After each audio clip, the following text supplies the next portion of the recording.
Welcome to రాజనీతి. Telugu Desam party కార్యకర్తల party అని ఆ పార్టీ అధినేత ముఖ్యమంత్రి చంద్రబాబు నాయుడు గారు పదే పదే చెప్తూ ఉంటారు. నిజానికి టీడీపీకి ఉన్న క్యాడర్ స్ట్రెంగ్త్ రెండు రాష్ట్రాల్లో ఏ పార్టీకి కూడా లేదు. మిగతా ప్రాంతీయ పార్టీలు మనం చూస్తే వైఎస్ఆర్ కాంగ్రెస్ పార్టీ కావచ్చు, టీఆర్ఎస్ కావచ్చు, బీఆర్ఎస్ లేదంటే జనసేన, అంటే ఒక సంస్థాగతమైన యంత్రాంగం అయితే ఏ పార్టీకి లేదు టీడీపీకి ఉన్నంతగా. ఈ క్యాడర్కు ఉన్న ఇంకో విశిష్టత ఏంటంటే నాయకత్వం వైపు నుంచి తప్పు జరిగితే కూడా ఇది తప్పు అని నిర్మోహమాటంగా చెప్తుంది. మిగతా పార్టీ క్యాడర్లు అలా చెప్పవు. నాయకత్వం తప్పు చేసినా కానీ దాన్ని భుజాన వేసుకొని ఊరేగుతారు. అలాగే ఒకవేళ వీళ్ళు తప్పు అని చెప్పినా కూడా మళ్ళీ ఎన్నికలకు వచ్చేసరికి తెలుగుదేశం పార్టీకి స్టిక్ అనే ఉంటారు, పార్టీని వదిలిపెట్టి వెళ్ళరు. అది ఈ పార్టీ క్యాడర్కు ఉన్న విశిష్టత. ఎన్టీ రామారావు గారు నాయకుడిగా ఉన్నప్పటి నుంచి ఇది నడుస్తూ ఉంది. రామారావు గారు ముఖ్యమంత్రిగా ఉన్నప్పుడు కానీ, ఆ పార్టీ నాయకుడిగా ఉన్నప్పుడు కానీ ఏనాడు కూడా క్యాడర్లో పెద్ద అసంతృప్తి ఉండేది కాదు. చివరిలో లక్ష్మీపార్వతి ఎంటర్ అయ్యి ఆవిడ ఇష్టం వచ్చినట్టుగా ఇంటర్ఫియర్ అవటం మూలంగా అప్పుడు క్యాడర్ అనివార్యమైన పరిస్థితుల్లో చంద్రబాబు నాయుడు గారికి సపోర్ట్ చేసింది. చంద్రబాబు నాయుడు గారు ముఖ్యమంత్రి అయిన తర్వాత కూడా మొదట 5 ఏళ్ళు 6 ఏళ్ళు బాగానే ఉన్నారు, చాలా సాటిస్ఫాక్షన్తో ఉన్నారు. తర్వాత క్రమంగా అసంతృప్తి కనపడేది. ఎందుకంటే చంద్రబాబు నాయుడు గారు నియోజకవర్గాల్లో ఎమ్మెల్యేలే రాజులు అన్నట్టుగా, వాళ్ళు చెప్పింది వినాల్సిందే అన్నట్టుగా పార్టీని నడిపారు. దాని మూలంగా ఎమ్మెల్యేలతో విభేదించిన వాళ్ళు ఇబ్బంది పడ్డారు. కొంతమంది పార్టీని వదిలేసి వెళ్ళిపోవాల్సి వచ్చింది.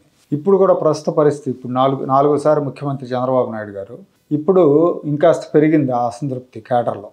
జగన్ చేసిన అరాచకాన్ని క్యాడర్ మర్చిపోలేకపోతుంది. 5 ఏళ్ల పాటు జగన్మోహన్ రెడ్డి నాయకుల్ని, కార్యకర్తలని అందరినీ కూడా ఇబ్బంది పెట్టాడు. దాడులు, కేసులు, చాలా రకరకాల వేధింపులు, ఆస్తుల మీదకు రావటం, వ్యాపారాల మీదకు రావటం, చాలా ఆర్థికంగా దెబ్బతీయటం, ఇవన్నీ చేశాడు. వీటి మూలంగా పైగా 5 ఏళ్ళు అడ్డగోలుగా రాష్ట్రాన్ని దోచుకున్నారు, దొంగల ముఠాలాగా దోచుకున్నారు. వాటన్నిటి మీద చర్యలు తీసుకోవాలి, చాలా వేగంగా చర్యలు తీసుకోవాలని కార్యకర్తలు భావిస్తూ ఉన్నారు. సో వాళ్ళు అనుకున్నంత వేగంగా జరగలేదని అసంతృప్తిగా ఉన్నారు. ఇటీవల కాలంలో గత 15-20 రోజులుగా అరెస్టుల పర్వం పెరిగింది, వేగం పెరిగింది. దాంతో ఆ అసంతృప్తి కూడా కొంచెం తగ్గుముఖం పట్టింది. ఈసారి చాలా చోట్ల మొన్నటి ఎన్నికల్లో ఏమైందంటే వైఎస్ఆర్ కాంగ్రెస్ పార్టీ నుంచి వచ్చిన వాళ్ళకి ఎన్నికలకు ముందు, తర్వాత ప్రతిపక్షంలో ఉన్నప్పుడు ఏమాత్రం పోరాటం చేయని వాళ్ళు, పార్టీతో సంబంధం లేని వాళ్ళకి టికెట్లు ఇవ్వాల్సి వచ్చింది. తర్వాత వాళ్ళకి పదవుల విషయంలో కూడా కొంతమందికి ప్రయారిటీ ఇచ్చి తీసుకున్నారు. ఎమ్మెల్యే టికెట్లు, మంత్రి పదవులు, ఎంపీ టికెట్లు అన్నిట్లోనూ ఈ ధోరణి కనపడింది. దీని మూలంగా ఏమైందంటే వైసీపీ నుంచి వచ్చిన వాళ్ళు ఎమ్మెల్యేలు అయిన దగ్గర, మంత్రులు అయిన దగ్గర వైసీపీ వాళ్ళకే ప్రాధాన్యత ఇస్తున్నారు. అలాగే ఎన్నికలకు ముందు వైసీపీలో చేరిన వాళ్ళకి టీడీపీ ఎమ్మెల్యేలు కూడా కొంతమంది ప్రాధాన్యత ఇస్తున్నారన్న ఆరోపణలు పెరిగినాయి.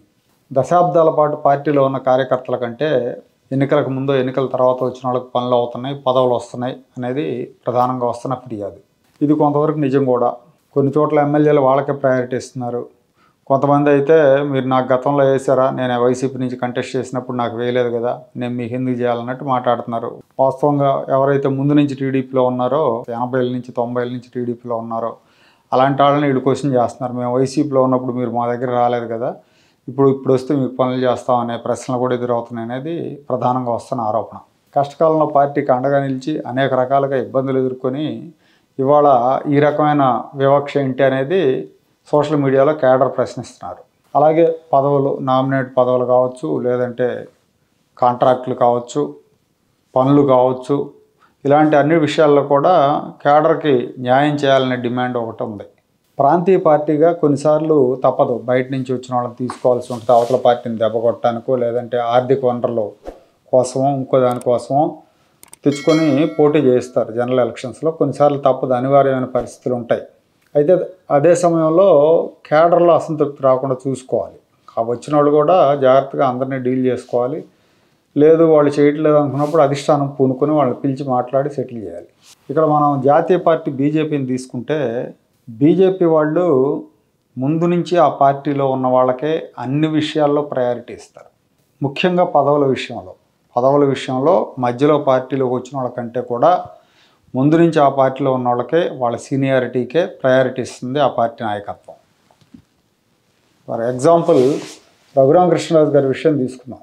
ఎన్నికలకు ముందంతా ఆయన ఏం చెప్పారు, నేను బీజేపీ తరఫున కంటెస్ట్ చేస్తాను, నరసాపురం నుంచి లోక్సభకు కంటెస్ట్ చేస్తానని చెప్పారు. అందరూ కూడా అదే అనుకున్నారు.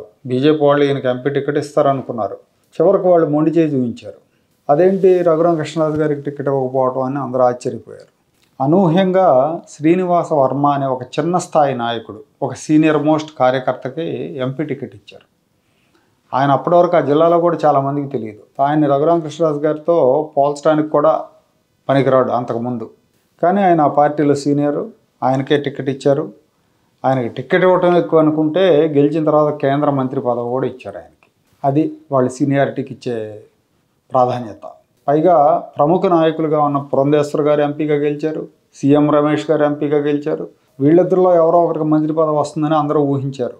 కానీ శ్రీనివాస్ వర్మకి ఇచ్చారు. ఇక్కడ సీనియారిటీకే పెద్దపేట. అలాగే రాష్ట్ర మంత్రివర్గంలో కూడా సుజనా చౌదరి గారు కేంద్ర మాజీ మంత్రిగా పనిచేశారు, సీనియర్ నాయకుడిగా ఉన్నారు, ఘనాపాటి ఆయన్ని కాకుండా సత్యకుమార్ గారికి మంత్రి పదవి ఇచ్చారు. అంటే ముందు నుంచి పార్టీలో ఉన్నారు సత్యకుమార్. ఆ తర్వాత మొన్న ఎమ్మెల్సీ ఎన్నికప్పుడు కూడా మనం చూసాం, సోము వీర్రాజు గారికి ఎమ్మెల్సీగా అవకాశం ఇచ్చారు. వీర్రాజుకి పదవి వస్తుందని ఎవరు ఊహించలేదు. పైగా ఆయన చంద్రబాబుకు బద్ద వ్యతిరేకి, వైఎస్ఆర్ కాంగ్రెస్ పార్టీకి అనుకూలంగా ఉంటారు కాబట్టి చంద్రబాబు కూడా ఒప్పుకోరు అనుకున్నారు. కానీ చంద్రబాబును ఒప్పించి మరీ ఆయనకి ఎమ్మెల్సీ సీట్ ఇచ్చారు. ఇప్పుడు రాజ్యసభ అభ్యర్థి విషయానికి వస్తే ఇక్కడ కూడా అంతే. అన్నామలయ్య గారికి ఇస్తారని, కొంతమంది మందా కృష్ణమాదిక్ గారికి ఇస్తారని మీడియాలో రకరకాలుగా వార్తలు వడ్డించారు. కానీ చివరికి పాక సత్యనారాయణ అనే నాయకుడికి ఇచ్చారు. ఈయన కూడా పెద్దగా ఎవరికి తెలియదు. ఆ పార్టీ వాళ్ళకి మినహా మిగతా రాజకీయ పార్టీల అభిమానులకు కానీ లేకపోతే రాజకీయాలు పరిశీలించే వాళ్ళకి కానీ పెద్దగా పరిచయం లేని పేరు. కానీ ఆయన ఆ పార్టీలో సీనియర్. 45 ఏళ్ళుగా భారతీయ జనతా పార్టీలో పనిచేస్తున్నారు. ఆయన సీనియారిటీని గుర్తించి ఆయనకి ఎంపీగా అవకాశం ఇచ్చారు. అలాగే తెలంగాణలో కూడా గతంలో మనం గుర్తు చేసుకుంటే బండి సంజయ్ అధ్యక్షుడిగా దిగిపోయిన తర్వాత ఈటెల రాజేందర్కి ఇస్తారని పెద్ద ఎత్తున ప్రచారం జరిగింది. కానీ ఈటెల రాజేందర్ని పక్కన పెట్టి మళ్ళీ కిషన్ రెడ్డి గారికి అధ్యక్ష పదవి ఇచ్చారు. అంటే బీజేపీ వాళ్ళు పక్క పార్టీ వాళ్ళని చేర్చుకోరా, వాళ్ళకి పదవులు ఎవరా అంటే చేర్చుకుంటారు. చాలా సందర్భాల్లో పార్టీకి మంచి అభ్యర్థి అవుతాడు అనుకున్నప్పుడు, లేకపోతే పార్టీకి బలం పార్టీకి ఉపయోగం అనుకున్నప్పుడు చేర్చుకుంటారు. కానీ పదవులు ఇచ్చే విషయంలో కొంచెం రేషనలిస్టిక్గా ఉంటారు. అంటే అసలు ఎవరని కాదు, అడపదడప ఎక్కడన్నా ఇస్తారు పదవులు, బట్ సీనియారిటీకే ప్రయారిటీ ఇస్తారు.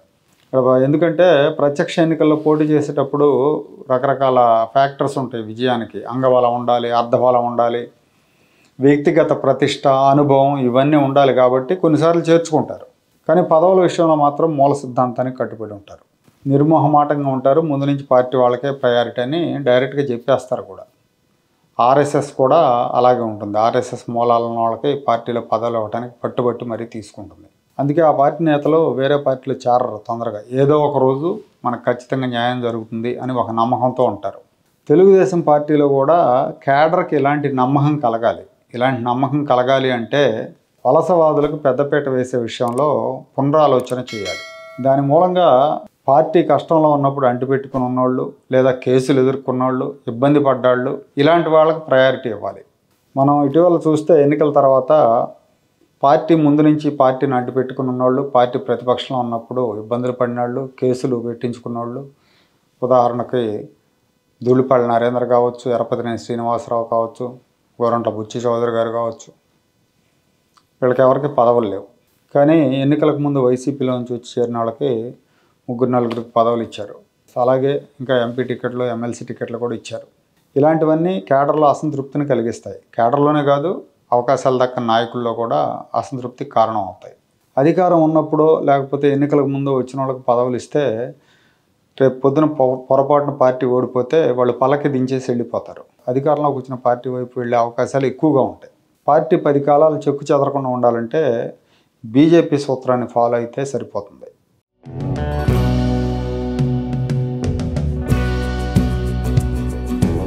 Like, share and subscribe to Rajaniti channel.